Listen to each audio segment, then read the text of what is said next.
Hi there, thank you for logging on. October the 26th, Friday afternoon, just after 3 p.m. Bit of cloud moving in across the Hunter, the southerly moving up the coast, arriving in the Hunter in the early hours of this morning. It's been moving further north, still very hot ahead of it for southeast Queensland and the far northeast corner of New South Wales. But by now the southerly has probably arrived. So what is occurring for the weekend? Well, there's a massive cloud associated with a big trough sitting right across the nation at the moment, and still very, very hot and dry on the northern side of it.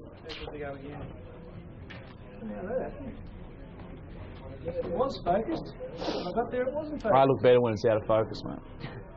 You could barely see Australia. Okay. 3, 2, 1. Hi there, thank you for logging on. Friday, 26th of October, just after 3 p.m. in the afternoon. Lots of cloud tracking across the nation associated with a pretty big trough line. There's some showers in there, not too much in the way of storm activity, but again, moisture content is just small. It's so limited, but that cloud is spreading across the northwest, mid-north coast associated with the weak southerly. We've got stronger ones to come across the weekend.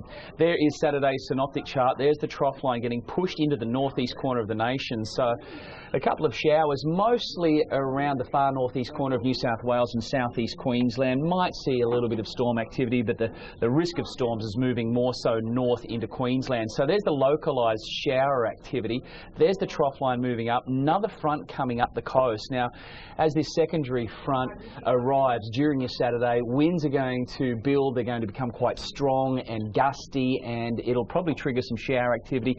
Possibly storms again around that storm hotspot of Coffs up around Dorrigo in between Port and the plateau there. So that change is going to reproduce some swell as well across the weekend. There's the localised winds, and there's the southerly tracking northward throughout the day and really becoming quite gusty. It's a good little boost because there's nothing in its way, so it's going to travel fast. It's got a little bit of a kick in it, and there's the widespread showers associated with that change throughout tomorrow. Overall, again, the shower activity is going to be really quite limited. There's not a massive amount of moisture in there, and we may see some storms in there too, but this pre-southerly that's moving through today on this Friday is really kind of diffusing the whole situation. Moving to the swell, we've got a new swell across the weekend after some great waves. Snapper Rocks had the best surf in months yesterday, Thursday, and there's more swell on the way, building mostly throughout the Central Coast, Greater Hunter, south of Seal Rocks really, before moving further north. So Sunday it's going to be a better swell for just about the entire coast, building to 2 metres, and the winds there about 1.5 to 3 metre seas kicked up by those strong southerlies. So that strong wind warning has been issued for the north coast. So the tides for tomorrow, of course, they vary slightly in between Queensland and the Hunter. Varies by about 20 minutes or so. So check your local tides, but the high tide's in the morning at about 7:30. It's a moderate size 1.40 around abouts, and the low tide is in the afternoon at 1:35. Sun up at about 6 o'clock.